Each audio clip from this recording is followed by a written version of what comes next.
Kasi kung ministerial, sabi ko nga kanina, opening na tanong ko, ikaw ang merong fiduciary responsibility. Kung ministerial ka lang, hindi mo ginagawa yung trabaho mo, delikado ka. Pero kung hindi, sabi mo kasi narinig ko yung sagot mo kay Atty. Ligutan, pag satisfied po ako, pipirma ako. So hindi ministerial, hindi ba? Gidiscuss po namin Your Honor, yung PAP, Your Honor. Hindi Tapos po na ako oras ko. Sige, nagpirma. maraming salamat. Wala akong makuha sagot. Ay, para, ayoko na marinig yung template, Mr. President. Thank you. To Senator Judge Ontiveros. Senator Judge Lacson, you may proceed, sir. You have 2 minutes when you're ready. Thank you, Mr. Presiding Officer. Good afternoon, Ms. Gina. Good afternoon po, Yeah. sir, Your Honor. Question number 1, between you and as the SDO, no, and Colonel Lachica as the security officer, sa ilalim ng batas ng Republika, sino may fiduciary responsibility? Sir, pwede po, Your Honor, pwede po matanong ano po yung Yun yung may responsibilidad. Pag inintrust ka ng pera, ikaw may responsibilidad. Ako, So between you and Colonel Lachica, sino yung may responsibilidad sa pag-entrust ng pera? ako po, Public funds, ikaw. Ako Thank you. po, Your Honor. Yeah. So each of the 4 times that nag-withdraw ka ng 125 million pesos, diretso mo bang nire-release ka agad kay Colonel Lachica? Hindi mo na dinadaan ito sa inyong vault? May vault ka sa office, di ba? Opo, Your Honor. Yung buong 125 million, hindi na ito dumadaan sa vault mo sa office? Are you referring po kung ano pong Hindi. Kapag kasi yung vault, kaya kakailangan may vault bilang SDO, paglalagyan mo yun ng cash para safe, para secure. Opo. Paglalagyan mo rin yun ng mga classified documents para safe, para secure. Opo. So, pag gagaling mo sa bangko, dinadaan mo muna sa vault o diretso binibigay mo na kay Colonel Lachica? Pag na-encash na po ang cheque, Your Honor, habang papauwi po ako, tinawagan ko po si Colonel Lachica na Hindi, pakisagot lang. na-encash na po. Dumadaan ba sa vault ng office mo o diretso kay Colonel? Yung first po na withdrawal, Your Honor, for 2022 po, hindi na po naipasok sa vault, Your Honor. Yung pangalawa, pangatlo, pang-apat? Half-half po, Your Honor. Paano yung half-half? Yung 2023, Kalahati ng 125 kay Colonel, kalahati. hindi po, Your Sa vault. Honor. Ganito po, Your Honor. Sige. Yung 2023 po, Your Honor, ganun pa rin ang ginagawa ko, Your Honor. I-inform ang Vice Presidente na na-encash ko na ang cheque. And then, I also called up Security Officer Colonel Lachica na na-encash po na ang cheque. Then, agad po, magsagot po sa akin si Colonel Lachica na, yes, Ma'am Gina, pupunta ako. Pero beforehand pa po, Your Honor, nagbigay po ng advance ng copy si Colonel Lachica sa mga expenses na to be incurred na Hindi, ang tanong ginatawag ko, ko. Your Honor, yung object of expenditure, Huwag mo na Your haluan ng Honor. iba, Miss Gina. No? Ang tanong ko lang, yung mismong cash, each of the 4 times na nag-withdraw ka, diretso yung 125 billion kay Colonel Lachica o meron ka pinasok sa vault? Yung, Lahat. yung, Each of the 4 times. hindi, lahat, yung last quarter po of 2022, Your Honor, lahat po ng 125 million, nirelease ko po kay Colonel Lachica.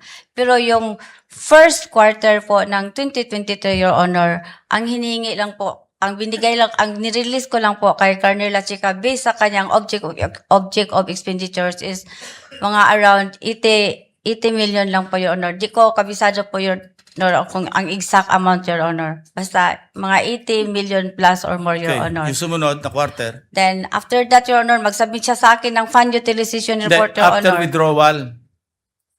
After withdrawal, Yeah. yung second quarter, Your Honor, ng 2023, 3 times ko na po na-release kay Colonel Lachica. And same also with the third quarter of 2023, 3 times ko po na-release. 3 tranches. Three Tranches. times. 3 tranches. Tranches. So, okay, lipat na tayo ng topic.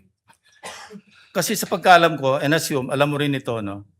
Kapag purchase ng supplies, maski pag gamitin sa confidential activities, kailangan may official receipts, may sales invoices. Di ba? Napirmado ng totoong tao, hindi alias. Pag supplies, hindi yung purchase of information. Nag-purchase ka ng table, sabi nga ni Senator Erwin, nag-purchase ka ng silya, nag-purchase ng medicines, ito hindi po pwede yung classified, maski classified ang paggagamitan, kailangan pa rin merong sales invoice, merong receipts, official receipt, na pirmado ng totoong tao. Do you agree? Sa nabasa ko po sa GC, Your Honor, hindi naman po nakalagay doon I'm telling na you, that is supposed to be the practice. kung regular po na transaction, Your Honor. No, supplies.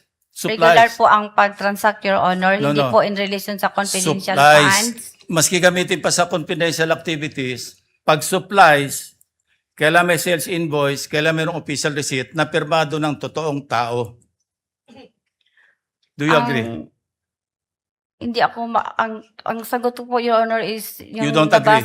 yung nabasa ko sa GC, Your Honor, hindi naman po nire-require doon ang pangalan or ang invoice, Your Honor, sa GC, Your Honor.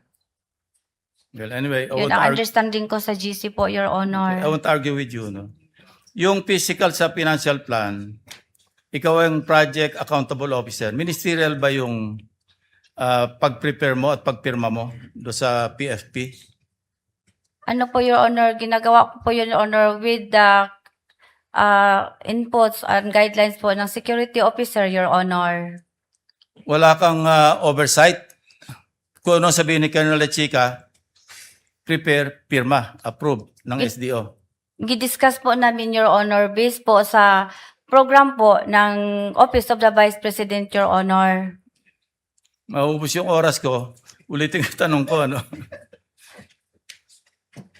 Kasi kung ministerial, sabi ko nga kanina, opening na tanong ko, ikaw ang merong fiduciary responsibility.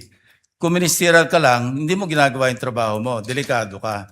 Pero kung hindi, sabi mo kasi narinig ko yung sagot mo kay Atty. Ligutan, pag satisfied po ako, pipirma ako. So hindi ministerial, hindi ba? Gidiscuss po namin, Your Honor, yung PAP, Your Honor. Hindi Tapos po na ako oras yun. Sige, nagpirma. maraming salamat. Wala akong makita masagot sa'yo. Senator Judge Soto is recognized for his interjections. You may proceed, sir. You have 2 minutes. Thank you, Mr. Presiding Officer, Mr. President. Thank you. Madam Witness, being the Special Disbursing Officer, you are the only official allowed to disburse the funds. Tama po ba? Based sa GC po, Your Honor, ako po ang person mag-disburse, Your Honor. Correct.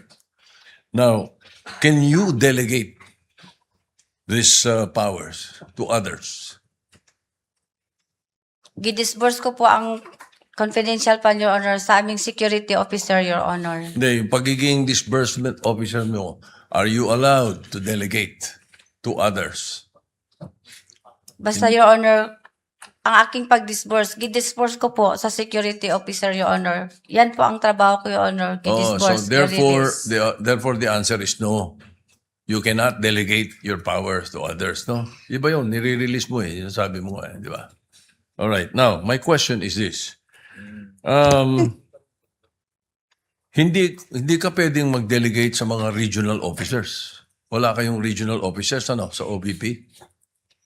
Wala kaming regional po, Your Honor. Yun. Kasi, in your utilization report submitted to Senate President Mig Subiri, you had 132 areas nationwide, yung activities within 11 days and even over the holidays. So, kanino nyo dinelegate itong 132 areas na nag-distribute kayo? Kung hindi ka pwede mag-delegate ng power, ikaw lang mag-isa. Your Honor, maitinalaga po ang Vice Presidente na Security Officer, Your Honor, na siya po ang mag-i-implement, siya po ang mag-conduct ng confidential, siya po ang mag-implement sa mga confidential operations, Your Honor, on the ground. Kasi siya po ang eksperto, Your Honor. So kaya niya yon, expertise niya 132 areas in 11 days. Siya lang mag-isa, si Colonel La Chica. Hindi ko yan masabi, Your Honor. Kasi ang alam ko lang, si Colonel La Chica po, ay siya po ang itinalaga na security officer, Your Honor, ng Office of the Vice President. Ay siya po ang aming commanding chief, Your Honor, for the BPSPG, Your Honor. Ay, para, ayoko na marinig yung template, Mr. President. Thank you.